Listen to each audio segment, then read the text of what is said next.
Qué alegría es volvernos a encontrar en este fascinante estudio del libro de Marcos, un evangelio que nos está mostrando las distintas facetas de Cristo. Gracias por acompañarnos, gracias por em, difundir este video a todos sus amigos y recuerden que lo que hacemos durante esta introducción es buscar dar herramientas que no están en el resto de los temas para que nos vayan facilitando nuestro estudio. Recordamos que del 20 al 27 de julio estaré predicando en la iglesia Cumbres en Monterrey una semana de Apocalipsis. Si conoce personas por ese sector, puede invitarlos. Busque la dirección. Aquí está la dirección de la iglesia Cumbres para que usted se pueda ubicar. El tema de esta semana se titula Controversias. ¿Cómo hacer para hablar con personas que no piensan como yo? Personas que tienen una distinta creencia a la mía o que en su cosmovisión, que significa su manera de pensar, no tienen la misma información o la misma perspectiva que yo tengo. Es más, cómo tratar a las personas que te atacan en cualquier tema, pero sobre todo en los temas doctrinales y espirituales. ¿Qué hacer con aquellas personas que, por ejemplo, normalmente aquí en los comentarios del canal hay ataques, hay comentarios que quieren provocarlo a uno, pero la manera de responder de Jesús nos va a enseñar esta semana cómo enfrentar las controversias, cómo tratar aquellos temas difíciles, pero sobre todo el control y el dominio de las emociones para seguir mostrando el amor de Dios, porque al final Dios ama a todo el mundo, al que se porta bien, al que se porta mal. La gran diferencia está en que quienes aceptan a Cristo como su Salvador y deciden seguirle, tienen un control diferente en sus emociones para enfrentar la controversia de la vida y la controversia con las demás personas. Así que gracias por acompañarnos. Quédate con nosotros hasta el final del video. Lecciones de la Biblia. A continuación. Con el patrocinio de patreon.com/Daniel Herrera. Bienvenidos a Lecciones de la Biblia, un espacio para estudiar y entender la palabra de Dios. Nuestro texto está en Marcos capítulo 2, versículos 27 y 28. También les dijo: el sábado fue hecho para el hombre, no el hombre para el sábado. Así, el Hijo del Hombre es también Señor del sábado. Qué texto tan categórico. Siempre he buscado alguna indicación de Cristo sobre el cambio del día de reposo. Él es tan claro, tan directo y como dije, contundente, que si hubiera querido cambiarlo, lo hubiera hecho. No hay ninguna palabra de Jesús al respecto. Y aquí está clarificando una cosa: yo soy el Señor del sábado. Así que si cambiamos el sábado, es una estrategia satánica para cambiar al Señor del sábado. Bueno, miraremos 4 temas. Tema 1, las sectas judías. Esta información es muy importante para poder entender un momento de oposición a diario en la vida de Cristo. Voy a leerles un texto que está en Lucas capítulo 16, versículos 27 y 28. Entonces le dijo: te ruego pues, Padre, que le envíes a la casa de mi padre, porque tengo 5 hermanos, para que les testifique, a fin de que no vengan ellos también a este lugar de tormento. Lo que les acabo de leer está en la parábola o en la ilustración de el rico y Lázaro, y es un diálogo entre 2 personas vivas. Les invito a estar pendientes de la plataforma www.patreon.com/Daniel Herrera, porque muy pronto va a salir el tema del rico y Lázaro. Ahí demostraremos cómo es simplemente una ilustración de Cristo, de que lo que hacemos aquí tiene un premio o tiene otro pago, pero que las 2 personas están totalmente vivas cuando hablan. Pero ahí les invito a que se suscriban a nuestra plataforma de Patreon. Aquí en la conversación, el fariseo, que es el que representa al rico, le está diciendo en la conversación, envíele porque tengo 5 hermanos y no quiero que vengan a este lugar de tormento. Cuando venga la destrucción final del mundo, yo no quiero que esos 5 hermanos estén aquí destruyéndose. ¿A quiénes se refería? Bueno, había 6 sectas judías cuando Cristo vino a predicar el evangelio en su tiempo. Es notable cómo estas 6 sectas siguen hoy vivas con otros nombres y de otra manera. Miremoslo, investiguémoslo. La primera secta están los fariseos. Los fariseos eran los doctrinalmente correctos, tú estás equivocado, yo estoy en la verdad, pero es más, tú además estás en un pecado grave, tú estás pecando, pecando, pecando, pecando, yo soy el perfecto, tú eres el imperfecto. Fanáticos, acusadores y perfeccionistas de un tema que nunca lograban llevarlo a la perfección. Estos eran los fariseos. Lo segundo eran los escribas. Los escribas eran personas muy dotadas de conocimiento bíblico. Escribas porque escribían, descienden de aquellos que escribían los rollos y escribían los rollos y escribían los rollos. Y eran los que transferían la palabra de Dios por escrito. De tanto hacerlo, se la aprendían. Pero los escribas se unieron con los fariseos porque eran los que sabían, tenían la última palabra. Cristo dijo, están sentados sobre la cátedra de los escribas y fariseos. Eran personas que sabían mucho la Biblia, pero terminaron atacando a Cristo y buscando matarlo. ¡Qué incongruencia! Tanta información de Dios para perdernos, ¿verdad? Esto representa a los que conocen mucho de Biblia, pero no practicamos lo que la palabra de Dios dice. Vamos con los saduceos. Los saduceos son los liberales. Si los fariseos eran los conservadores, ultra conservadores, los saduceos eran los liberales. La vida es más chévere, sí, hay que creer en Cristo, pero Dios es un Dios bueno que va a salvar a todo el mundo y en el último momento yo me arrepiento.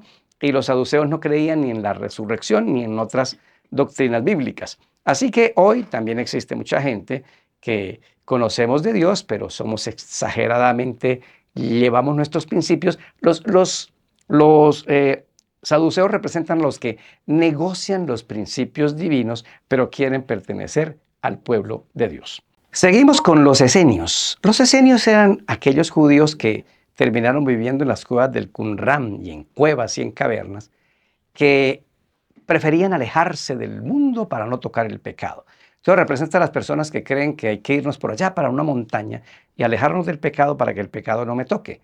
Bueno, Dios sí ha dado instrucciones muy interesantes para ir saliendo de la ciudad al campo, pero de ese campo debemos tener una cierta cercanía para seguir viniendo a evangelizar las ciudades. Son los que se retiran y no quieren contacto con el pecador porque el pecador me va a contaminar. Están los celotes.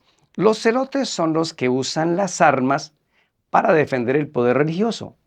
Esos eran los que querían pelear contra el gobierno romano. Es decir, amontonemos armamento para el momento de la persecución, que ahí habrá que defendernos. Es lícito usar las armas para defendernos en un momento religioso. Así que Jesús tuvo controversia con todas estas sectas. Unas se unieron, otras menos, pero lo perseguían ahí. Me falta una, los herodianos. Los herodianos son los que creen que hay que hacer politiquería para difundir el evangelio. Es decir, yo me voy a hacer elegir para el Congreso, voy a hacerme elegir como presidente de la República, porque desde ahí puedo ayudar. Mira, una cosa es hacer politiquería y otra política. Nosotros debemos hacer política. Por lo menos, mire, el alcalde de la ciudad donde vivo, al anterior lo conocíamos a través de un amigo que nos lo presentó y podíamos acercarnos y hacer programas con ellos. A este no. Ahora tengo que ir a hacer política. ¿Qué es política? Y no se equivoquen en el uso del término. Es buscar un acercamiento con los políticos para ver cómo nuestros programas pueden entrar a participar en las ciudades. Pero si no nos conocen, ¿cómo podemos hacerlo? La politiquería es vender nuestros principios, hacerles sus campañas a ellos, usar nuestros púlpitos para que voten por ellos. Hay que acercarnos a los gobernantes para que nos conozcan y sepan que tenemos una programación que puede ayudar a la ciudadanía. En resumen, Jesús tenía controversias con todos ellos, pero a todos los amó. A todos los trató con cuidado. Solamente en la última semana de su vida, Cristo es cuando dice fariseos hipócritas, sepulcros blanqueados, porque estaba haciendo el último intento Jesús de acercar a estas personas al tema de la salvación. Bueno, hoy nosotros nos encontramos con personas como estas. Yo soy alguno de estas personas, alguna de estas sectas, en ellas estoy representado. ¿Qué deberíamos hacer? Mucho cuidado de aprender cómo Cristo se les acercó, cómo Cristo se mezcló entre ellos y cómo intentó atraerlos con amor. No los hería, no los atacaba, no les dañaba en su sistema de creencias para hacerlos sentir menor y yo mayor porque yo tengo una verdad y una luz mayor que a la tuya. Creo que esta semana hemos de aprender cómo acercarnos al prójimo que no piensa como yo, porque es un reto y es difícil acercarnos a las personas que no piensan como nosotros. Punto número 2, ministerio abarcante. La primera táctica que Cristo hizo fue estar en muchos lugares involucrados con las personas para poder ganar su confianza. Antes de ir a darles un estudio bíblico, antes de agarrarlos con la doctrina para que se la sepan, Cristo se acercaba y satisfacía las necesidades de las personas. Muy interesante que Marcos menciona a un Cristo que va a todas partes. Por ejemplo, miren estos textos. En una casa, Marcos 2:1, entró Jesús en Capernaum después de algunos días y se oyó que estaba en casa, en la casa de él. Cristo estaba en su casa, tenía una familia y vivía con ellos, con sus hermanos y con sus hermanas. Eso lo menciona la Biblia. Busque los textos que ahí están. Luego se lo menciona en el mercado, 2:14. Al pasar por allí, vio a Leví Mateo, hijo de Alfeo, sentado en el banco de los tributos públicos y le dijo, sígueme. Y levantándose, le siguió. En el mercado donde cruzaba la mercancía, ahí estaba Mateo. Fue al mercado. Siguiente, va a la casa de Mateo, 2:15. Aconteció que estando Jesús a la mesa en casa de él, muchos publicanos y pecadores estaban también a la mesa juntamente con Jesús y sus discípulos, porque había muchos que le habían seguido. Miren cómo hace Jesús. Está en su casa, va al mercado, a los bancos públicos, llama a Mateo, va a la casa de Mateo y ahora va al campo. 2:23 del libro de Marcos. Aconteció que al pasar él por los sembrados, un sábado sus discípulos andaban con él y comenzaron a arrancar espigas. Pero también iba a la iglesia. Hay que congregarse. Eso de quedarse en casa creyendo que el día del Señor lo puedo guardar desde casa o haciendo otras actividades, representa en la parábola del sembrador a los que oyeron la palabra, cayó junto al camino y los pájaros se las llevaron. Deje de congregarse y verá que pronto perderá el hábito y luego perderá otras cosas, porque el congregarse tiene como fin, primero, encontrarnos con quien es nuestra familia espiritual y en segundo lugar, entrar a participar activamente y dejar de ser familia Miranda, solo mirando, y entrar a participar activamente en el ministerio de la salvación. Pero él va a una sinagoga, 3:1. Otra vez entró Jesús en la sinagoga y allí había un hombre que tenía una mano seca. ¿La ven? Y finalmente Jesús vuelve a una casa, 3:7 de Mateo. Se retiró al mar con sus discípulos y le siguió gran multitud de Galilea y de Judea. Aquí fue otra vez al mar y ahora sí, terminó en una casa. Miren lo que dice el 3:19 de Mateo. Y Judas Iscariote, el que le entregó, y vinieron a casa. ¿Qué es lo que estamos queriendo compartir con esto? Jesús estaba en todos los lugares, en la iglesia, en el mercado, en la casa, en el mar, en el campo, en su propia casa. A la gente hay que buscarla. Si queremos enfrentar bien la controversia y la contrariedad, hay que hacernos amigos de las personas, hay que amarlos, hay que hacerles favores, hay que ser serviciales con ellos. Hay gente difícil de tratar, pero Cristo estaba aquí donde ellos estaban. ¿Qué significa? Atendía sus necesidades. Dejemos de ser tan egoístas, sentirnos superiores a otras personas por cualquier causa, por cualquier causa. Necesitamos mucha humildad para acercarnos a la gente, pero sobre todo sensibilidad de amor, de amar y de cuidar a otras personas, porque esas personas luego se sentirán atraídas hacia ese servicio y hacia Cristo y tendremos la oportunidad de servirles y de ayudarles. Vamos al tema número 3, actitudes. Bueno, es muy interesante lo que Cristo hacía, su actitud frente a los fariseos, a los herodianos, que eran un partido político religioso, a los fariseos, a cualquiera de las sectas que ya le mencioné. Miren lo que hacía Cristo que encontré en el relato. Y de paso, esta semana estamos estudiando el capítulo 2 del libro de Marcos hasta el capítulo 3, versículo 6. Léase, por favor, todos estos versículos. Miren las actitudes. Primera, recuerden que eran polémicos, eran hostiles, eran gente letrada, educada, rica e influyente. ¿Cómo hizo Cristo? Lo primero fue prudencia. Prudencia. No al choque. No entre criticando. No entre pateando las creencias, ni la vida, ni lo que las personas comen o creen. La prudencia es muy importante. ¿Por qué no habla esto? ¿Por qué no le dice de frente que fulano es la bestia y que fulano... Vea, esas mismas formas se pueden hacer directa y de manera concreta con respeto, prudencia. Tengamos mucha prudencia a acercarnos a las personas. Segundo, presente la verdad. No ataque con las tinieblas.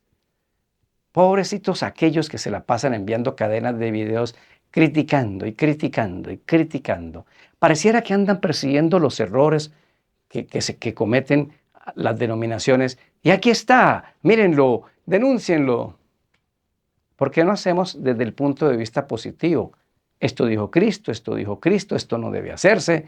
Pero no se busca ganar personas nuevas, se busca dañar y crear amargura en los que ya han venido a Cristo y se encargan finalmente de irles sembrando una raíz de amargura, y estos que aceptan esta raíz de amargura al final no terminan siendo nada.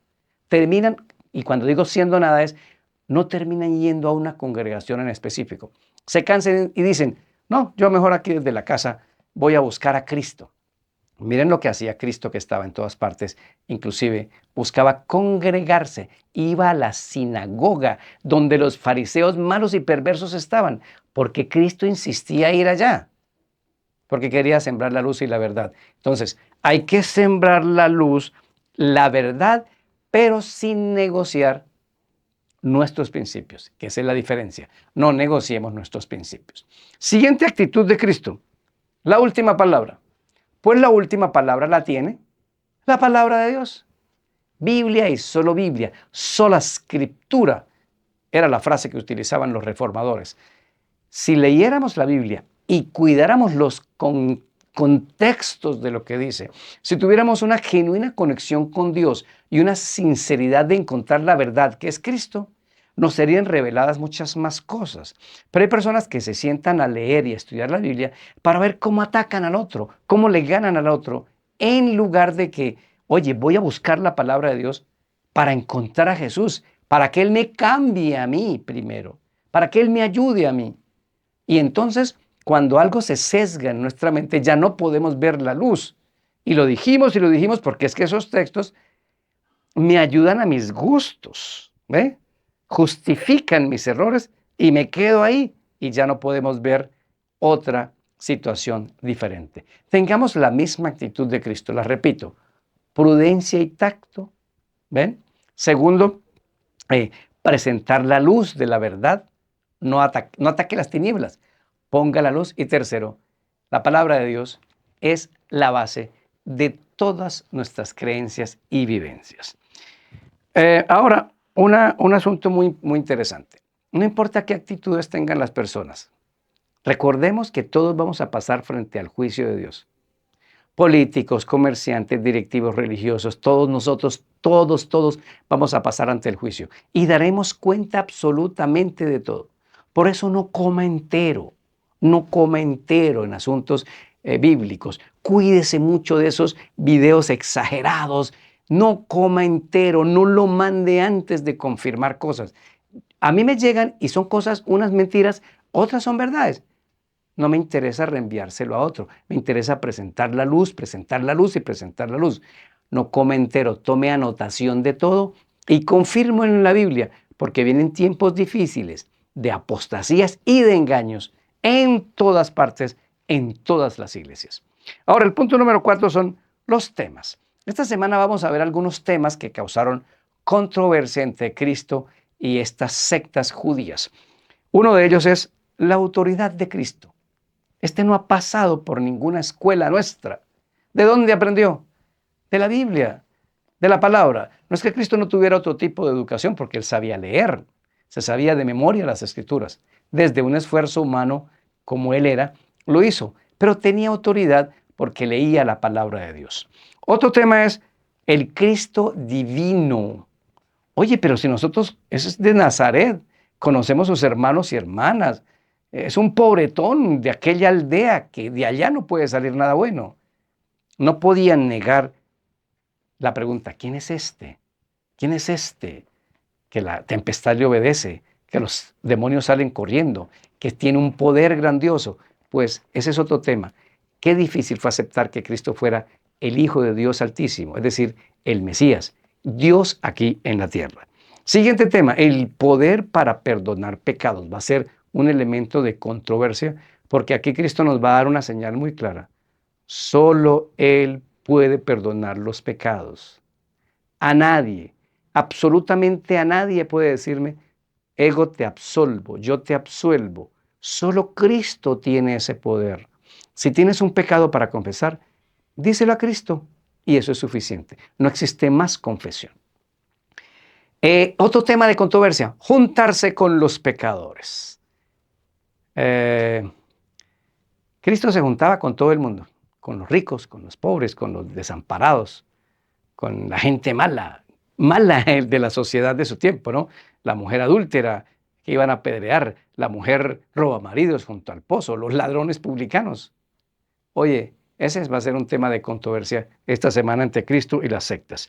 Y finalmente, el verdadero significado del sábado. Va a ser un tema muy interesante porque se acusa de que Cristo, por haber sanado en sábado, quebrantó el sábado y que esa es una señal de que había que cambiarse. No, los fariseos habían llenado de tantas leyes al sábado que no vinieron de Dios todas esas reglas. Lo hicieron un sábado cansón, tedioso, difícil. No era un día feliz como Isaías 58 lo dice. Y veremos esa perspectiva de Cristo con respecto al santo día de reposo. Al final, todos somos amados de Jesús y veremos a un Cristo incomprendido y rechazado por su misma familia. No esperes que te inviten a algo, que te llamen a algún servicio. No, ve y sirve. Ve y sirve. Y si no me dejan servir aquí, sirve en otro lado. Pero no deje de congregarse. Un Cristo que supo manejar sus emociones de rechazo. Mucho rechazo. Si ha habido una persona en esta tierra atacada en el rechazo, ¿usted quién es? ¿Quién es? Tú no eres nada. Sus mismos hermanos de su casa no creían en él. Y lo veremos durante esta semana. La controversia con nuestras emociones, el manejo de la tranquilidad para responder y no dejarnos provocar de otros, ese era otro tema muy lindo que veremos en el último punto, el día viernes de esta semana. Gracias a Dios por tener un Cristo que supo enfrentar las controversias y en el libro de Marcos lo aprenderemos de una manera contundente. Oremos. Gracias, oh Señor, por este repaso introductorio, herramientas que nos van a ayudar para el estudio de la semana. Te pedimos que nos guardes y nos acompañes y sigamos en esta experiencia del libro de Marcos. En el nombre de Jesús, amén. Soy Daniel Herrera y deseo para todos un día lleno de bendiciones.